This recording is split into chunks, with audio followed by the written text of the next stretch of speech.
주신 하나님의 말씀은 창세기 37장 18절에서 36절까지의 말씀입니다. 구약성경 58쪽에 있습니다.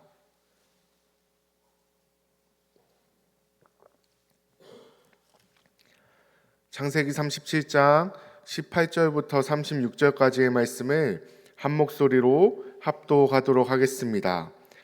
요셉이 그들에게 가까이 오기 전에 그들이 요셉을 멀리서 보고 죽이기를 꾀하여 서로 이르되 꿈꾸는 자가 오는도다.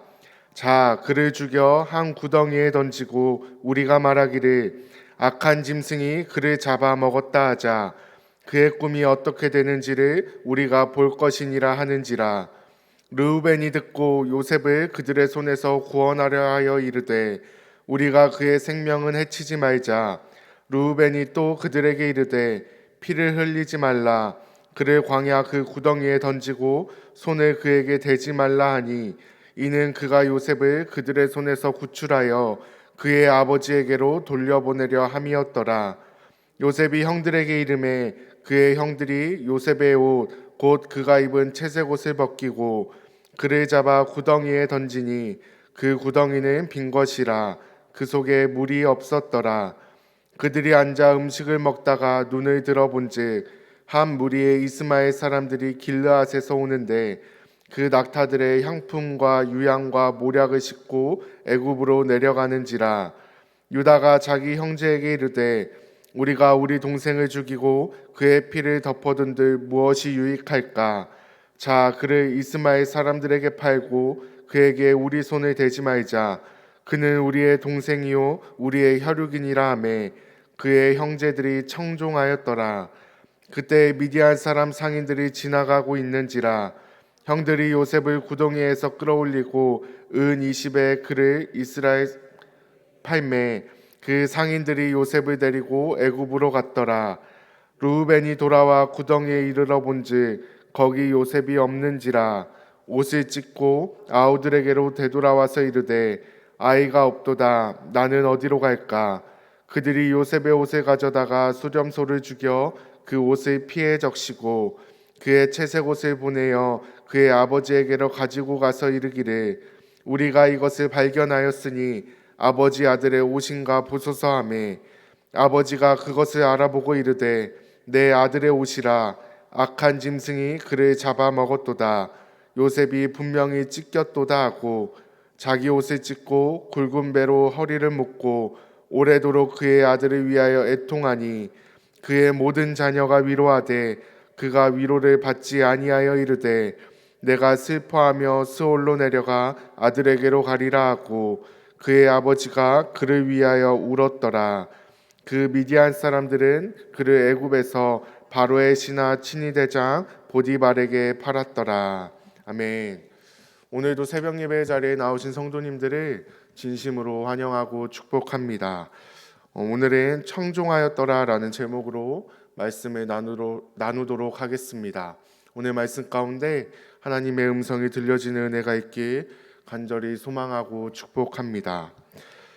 오늘 함께 읽은 말씀은 야곱이 가장 사랑하던 아들 요셉이 애굽으로 팔려가는 이야기를 담고 있습니다. 먼저 18절과 19절을 제가 다시 한번 읽겠습니다. 요셉이 그들에게 가까이 오기 전에 그들이 요셉을 멀리서 보고 죽이기를 꾀하여 서로 이르되 꿈꾸는 자가 오는도다. 아멘. 여기서 그들은 누구입니까? 요셉의 형들입니다. 남도 아닌 가족이고 요셉의 친형들이었습니다. 그런 자신의 가족, 자신의 형들이 자신의 동생 요셉을 보며 죽일 생각을 품었다라는 것입니다. 죽일 생각을 품은 이유가 19절에 살짝 나와 있습니다. 무엇입니까? 바로 요셉의 꿈 때문입니다. 야곱이 요셉을 유독 더 사랑하는 편애 때문에 형들이 요셉을 시기하기도 했지만 요셉을 죽이고자 마음먹었던 결정적인 이유는 바로 요셉의 꿈 때문이라는 것입니다. 그 꿈의 내용은 무엇입니까? 쉽게 말하면 요셉의 형들이 요셉 자신을 섬길 것이라는 꿈이었습니다. 이러한 요셉의 모습이 형들의 입장에서는 미웠을 수 있습니다. 아버지의 편애를 받고 형들이 자신을 섬길 것이라고 말하는 동생 요셉의 모습이 꼴보기 싫었을 수 있습니다. 그런데 그것이 생명을 앗아갈 정도입니까? 아버지의 편애를 받고 어쩌면 형들을 무시하는 그 요셉의 행동과 모습이 생명을 뺏을 만큼의 이유가 되냐는 것입니다. 절대 그렇지 않습니다. 이건 믿지 않는 자들에게 이야기해도 생명을 뺏을 만한 이유가 되지 못한다고 말할 것입니다. 그만큼 믿음과 신앙을 제쳐두고라도 도덕적 윤리에도 맞지 않는 행동이라는 것입니다. 그런데 이 도덕적 윤리에도 맞지 않는 행동을 지금 누가 하고 있습니까? 야곱의 아들들, 요셉의 형들이 하고 있습니다.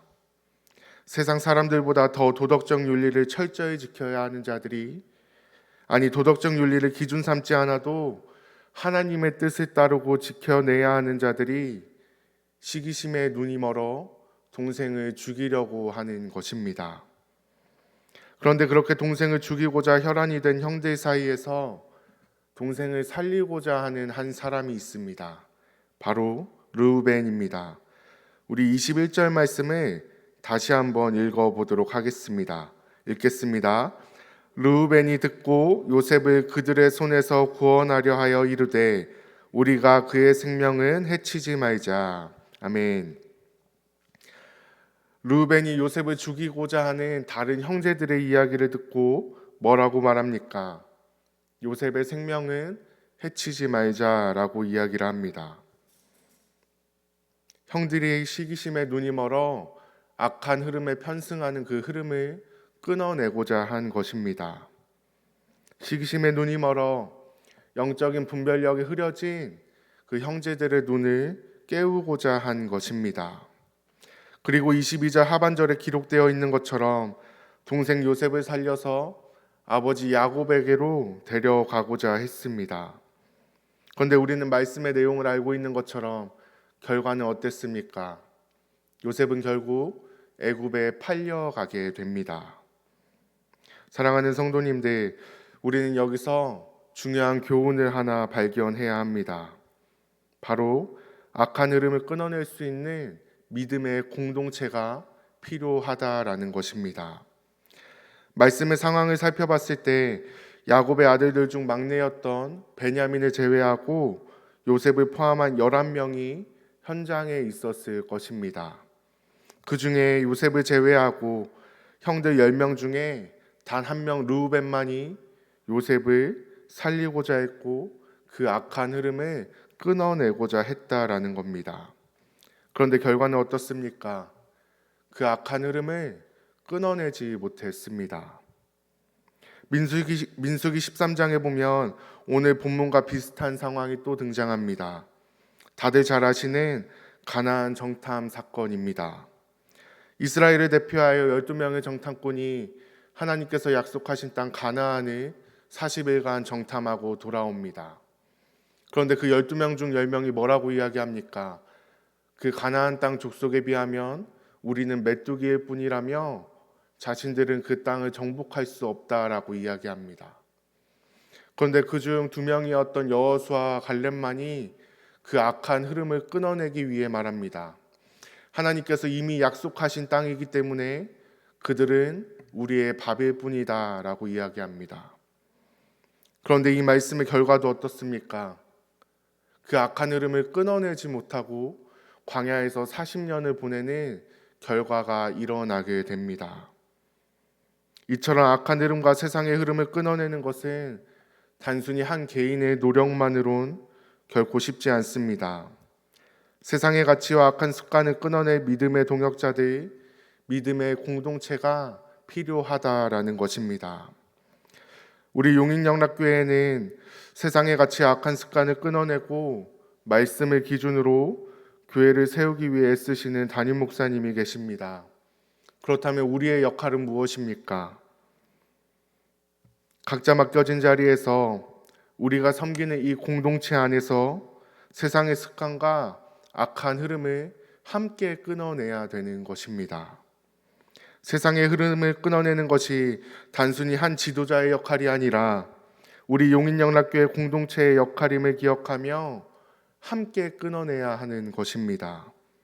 더 나아가 영적인 선한 흐름을 만들어내야 하는 것입니다. 사랑하는 성도님들, 우리는 어떻습니까? 우리는 그 역할을 충실히 감당하는 자들입니까? 오늘 말씀 속 르우벤과 같이 또 가나안 땅을 정탐했던 12 정탐꾼 중 여호수아와 갈렙같이 악한 흐름을 끊어내려 애쓰는 자입니까? 아니면 르우벤을 제외한 다른 형제들처럼 다른 10명의 정탐꾼처럼 세상의 흐름에 편승하는 자입니까? 혹여나 나의 경험을 따라가진 않았습니까? 나의 삶의 환경과 처지를 따라가진 않았습니까? 나의 경험과 환경과 처지를 앞세우며 그건 안 된다고, 난 못한다고 세상의 흐름에 편승하고 있진 않았습니까? 우리 개인의 경험을 무시하는 것이 아닙니다. 각자에게 주어진 삶의 환경과 처지를 살피지 말라는 것도 아닙니다. 우리의 경험과 삶의 환경과 처지가 세상의 흐름에 편승하는 것에 사용되는 것이 아니라 세상의 흐름을 끊어내는 것에 사용되어야 한다는 것입니다. 더 나아가 영적인 선한 흐름을 만들어내는 것에 우리의 경험과 우리의 환경이 사용되어야 한다라는 것입니다. 제가 이전 교회에서 사역할 때 한 장로님이 자주 하시던 말씀이 있습니다. 교회에서 부장으로 세우는 이유는 돈 쓰라고 세우는 거라는 겁니다.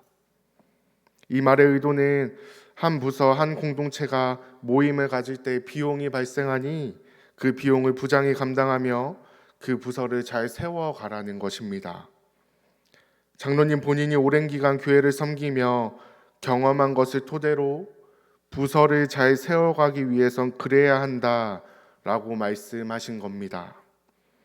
그런데 이 말이 부서를 잘 세워가기 위해서라는 의미와 목적은 좋지만 그 의미와 목적대로 흘러가진 않았습니다. 은연중에 경제적 여유가 없으면 부장이 될 수 없다라는 암묵적인 룰과 부서의 모임이 있을 때 그 모임의 비용을 부장이 다 충당해야 된다라는 부담감이 생겨난 것입니다.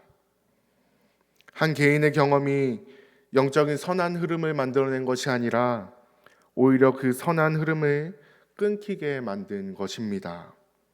사랑하는 성도님들, 이처럼 우리도 혹여나 이러한 모습이 있진 않았는지 우리의 삶을 돌아볼 필요가 있습니다. 나는 악한 흐름을 끊어내는 자였는지, 더 나아가 영적인 선한 흐름을 만들어내는 자였는지 철저히 살펴볼 필요가 있습니다. 그렇다면 우리의 신앙의 모습을 돌아보며 분별할 수 있는 기준이 무엇이겠습니까? 바로 무엇을 청종하는가입니다. 오늘 본문 27절 말씀을 같이 한번 읽어보겠습니다. 읽겠습니다. 자, 그를 이스마엘 사람들에게 팔고 그에게 우리 손을 대지 말자. 그는 우리의 동생이요 우리의 혈육이니라 하매 그의 형제들이 청종하였더라. 아멘. 형제들 중 유다가 다른 형제들에게 요셉을 팔아버리자고 이야기합니다. 그런데 그러한 유다의 이야기를 다른 형제들이 어떻게 했다고 기록되어 있습니까? 청종했다라고 기록되어 있습니다. 여기서 청종하였더라에 해당하는 원어가 와이시메우라고 하는데 즉각적으로 듣고 동의하다라는 의미를 갖고 있습니다. 동생을 팔아버리자는 유다의 말에 즉각적으로 동의했다라는 것입니다. 사랑하는 성도님들, 오늘 말씀 속 유다의 형제들이 청종했어야 하는 것, 즉각적으로 동의했어야 하는 것은 무엇입니까? 유다의 말이 아니라 르우벤의 말이었습니다. 더 나아가 유다의 말이 아닌 하나님의 말씀이었어야 하는 것입니다. 악한 흐름을 끊어내는 것, 더 나아가 영적인 선한 흐름을 만들어내는 것의 기준은 분명합니다. 사람의 말이 아니라, 사람의 경험이 아니라, 나의 환경과 처지가 아니라 오직 하나님의 말씀이라는 것입니다. 하나님의 말씀을 청종하는 것, 하나님의 말씀을 듣고 즉각적으로 반응하는 것이 우리의 기준이 되어야 한다는 것입니다. 사랑하는 성도님들, 우리는 무엇을 청종하며 살아가고 있습니까? 사람의 말입니까? 세상이 말하는 성공과 물질입니까? 아니면 나의 경험과 나의 환경과 나의 처지입니까? 사랑하는 성도님들, 우리가 청종해야 하는 것은 오직 하나님의 말씀뿐입니다. 우리가 즉각적으로 동의하고 반응해야 하는 것은 오직 하나님의 말씀뿐입니다. 이 사실을 잊지 않고 살아가는 저와 여러분 모두가 되길 간절히 소망하고 축복합니다. 그리하여서 우리 교회 안에 남아있는 악한 흐름을 끊어내고 영적인 선한 흐름을 만들어낼 수 있는 우리 믿음의 공동체가 될 수 있길 간절히 소망하고 축복합니다. 함께 기도하겠습니다. 사랑이 많으시고 거룩하신 하나님 아버지, 오늘 말씀을 통해 우리는 악한 흐름을 끊어내는 자였는지, 더 나아가 영적인 선한 흐름을 만들어내는 자였는지를 돌아봅니다. 그리고 우리가 청종하며 살아가는 것이 하나님의 말씀이었는지, 나의 경험과 세상의 가치였는지를 돌아봅니다. 하나님, 악한 흐름을 끊어내는 자로 살아가게 하여 주시고 우리 교회 공동체 안에 영적인 선한 흐름을 만들어내는 자로 살아가게 하시고 그 삶을 살아내기 위해 오직 하나님의 말씀을 기준 삼는 믿음의 사람들 되게 하여 주시옵소서. 예수님의 이름으로 기도드립니다. 아멘. 다 함께 주님께서 가르쳐 주신 기도를 드리겠습니다. 하늘에 계신 우리 아버지, 아버지의 이름을 거룩하게 하시며 아버지의 나라가 오게 하시며 아버지의 뜻이 하늘에서와 같이 땅에서도 이루어지게 하소서. 오늘 우리에게 일용할 양식을 주시고 우리가 우리에게 잘못한 사람을 용서하여 준 것 같이 우리 죄를 용서하여 주시고 우리를 시험에 빠지지 않게 하시고 악에서 구하소서. 나라와 권능과 영광이 영원히 아버지의 것입니다. 아멘. 이 시간 함께 기도하길 원합니다. 첫 번째로 주신 말씀을 기억하며 기도합니다. 오늘 주신 말씀처럼 이제는 악한 습관을 끊어내고 영적인 선한 흐름을 만들어내는 우리 용인영락교회 믿음의 공동체가 되게 해달라고, 그렇게 살아갈 수 있도록 나의 경험과 환경과 처지를 기준 삼지 않고 오직 하나님의 말씀을 기준 삼게 해달라고, 두 번째로 오늘도 성령으로 충만하게 하셔서 마땅히 기도할 바를 알게 하시고 그렇게 하나님의 뜻을 구하며 기도할 때 모든 것을 합력하여 선을 이루시는 하나님을 경험하는 복된 하루 되게 해달라고, 세 번째로 선교사님들을 위해 기도합니다. 선교사역을 감당하는 선교사님들의 영역을 강건하게 하시고 선교하시는 선교사님들의 가정에도 하나님의 평안과 기쁨이 넘쳐나게 해달라고, 네 번째로 선교사님들이 감당하는 선교 사역을 위해 기도합니다. 선교 사역에 필요한 모든 필요를 채워주시고 그 선교 사역이 하나님이 기뻐하시는 사역 되게 해달라고, 마지막으로 그 사역하는 선교지를 위해 기도합니다. 선교사님들의 선교 사역을 통해 그 선교지가 복음화되게 하시고 교회가 세워지고 하나님을 위한 일꾼들이 세워지게 해달라고 함께 기도하신 후에 각자의 기도 제목을 가지고 기도하시다가 삶의 자리로 돌아가도록 하겠습니다. 기도하시겠습니다.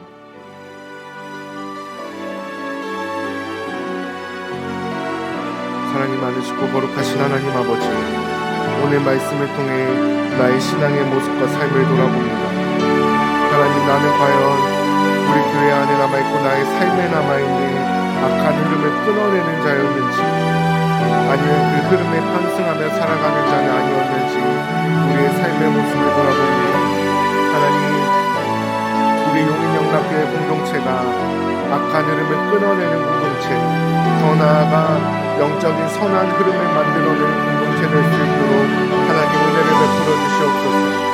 세상의 가치를 기준 삼지 않고 사람의 경험과 나에게 주어진 환경과 처지를 기준